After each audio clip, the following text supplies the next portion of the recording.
Prav takole živija, pravi, v tvoji poeziji prepoznava pesmi, najprej tole, pesmi za današnjo rabo, sočutje do vsega živega in odpor do vsega totalitarizirajočega, ostrino z mehkimi sredstvi, pa tudi, da tvoja pesniška beseda ne podlega retoriki aktivizma, da nagovarja bralca k premišljevanju o tem, da sedanja paradigma polaščanja sveta za človeštvo ni dobra stvar. Skratka, to sem si jaz, to bi jaz najbolj izpostavil z tega. Ja, skratka, to so zelo laskave besede, ne dvomim, tudi sama si rekla, da ti godijo. No, in se to ujema konec koncev, recimo s tistimi intencami, s težnjami, ki si jih imela v sebi, ko si to zbirko sestavljala. Definitivno. To sem si samo lahko želela, da bi bilo tako prebrano, kot je bilo. Tako da to sem bila in presenečena in vesela in sploh ne vem, kako sem si zaslužila vse to. Skratka, ta Veronika je res nagrada, ki je strašno odmevna. Moram reči, da odkar sem jo dobila, da sem imela 5 intervjujev po vseh časopisih, zdaj bo še v Mladini, v profilu neki, no, se ne vem, če sva dober, kar sem nazadnje pogledala, je malo čudno, ampak dober, pustimo to. Kakorkoli, skratka, in zelo veliko me vabijo okrog. Zelo veliko me vabijo, tudi na pogovore, na delavnice, na levo in desno.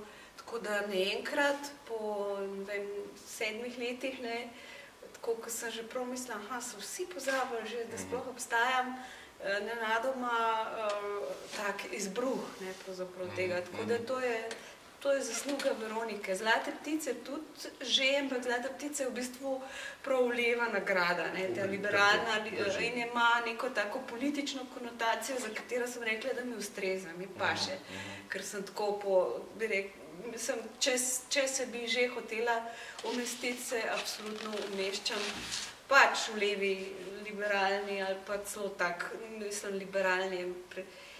Ampak verjetno ne v političnem smislu, ampak bolj v tem čisto človeškem. Bolj čisto človeškem, ja, bolj tako, kot je bilo pač tudi v slovenski zgodovini, so bili več ali manj si literati, posebej z 19. stoletja, liberalci, tako imenovani.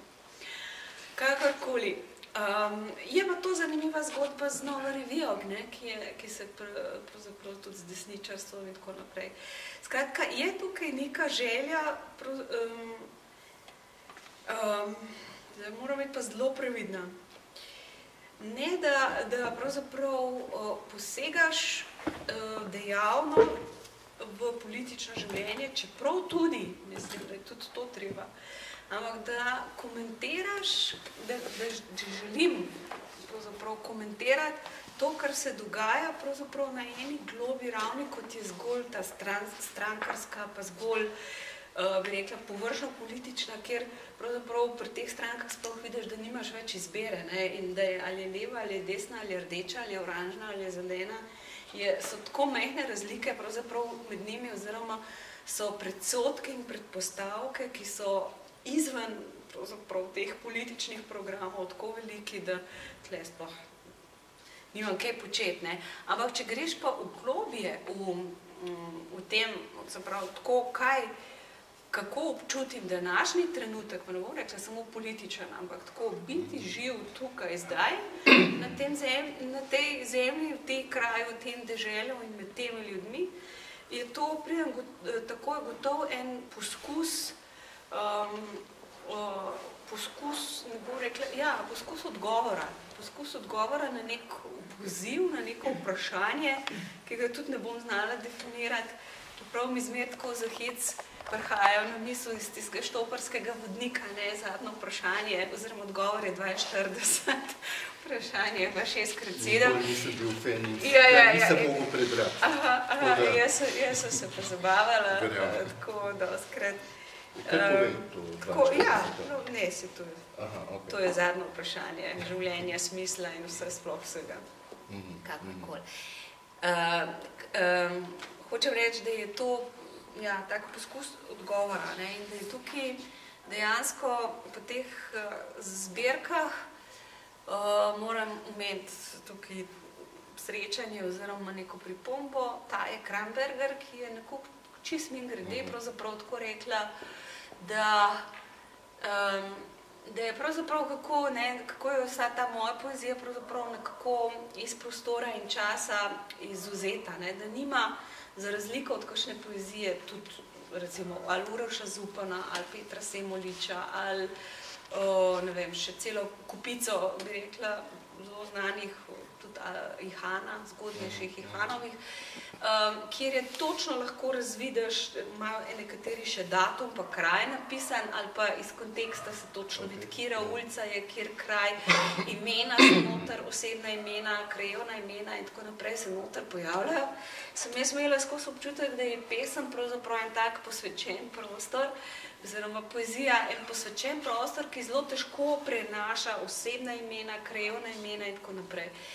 In sem videla, da recimo, kaj sem se pri Zirci družila, ne, da Irci imajo pa ravno nasprotno, ne, oni pa totalno vsaki pesmi točno definirajo, oziroma vsi točno vejo, po kateri ulici gre tisti glavni junak, oziroma lirski subjekt, ki pripoveduje čez kjer trg, kakšno veduto ima tukaj in levo in desno, skratka. Da niso z Joyceom obremenjeni, a ne? Tudi z Joyceom, da ga imajo odkole, mislim, tam v Dublinu, ja. Predvsem pa je to mejna dežela, ne, in tudi mejno število, tako je podobna po neki velikosti in temu številčnosti je podobna Sloveniji, ampak po načinu in po tem, kako so ljudje sproščeni, mislim, kako so pesniški večeri med seboj, mislim, posega občinstvo, prekinja, protestira, prekinja, ploska, zafrkava, zelo radi se šalijo, kar naprej se hecajo. Tako da je bila to ena taka fina izkušnja, tako sem videla, da je razno kaj lahko, zelo različno. Ne. Sem se bolj bližala nekim magičnim obrazcem in tako nekaj takem. In tle je nek poskus pravzaprav ravno se približati zemlji. Ne. Ravno žena od tega Dorgana, ki je prevajal mojo poezijo, je tega Irca, ja, ki je tako super prevedel tele moje pesmi, ne. Pride nekoč k meni v sobo, pa vidi tam Džotov plakat, ne, pa tako so tam eni angelčki. Pa tako pravi, veš kaj, mene pa zdaj zmer bolj zanimajo tele stvari, ne, in tako tam rastlince in neke ovčke so bile, ki so bile tako kakuški narisani, mislim, tako ta srednjeveški, tak Džoto je Džoto, ne, s to modro barvo. Tako da vidim, da čim bolj se staram, ne, tem bolj me zanimajo ljudje res tako, res in živali in rastline in vse te zemeljske stvari, ne pa toliko ideologija, ideja, neka mitologija, mistika ali pa kaj takega, ne, ampak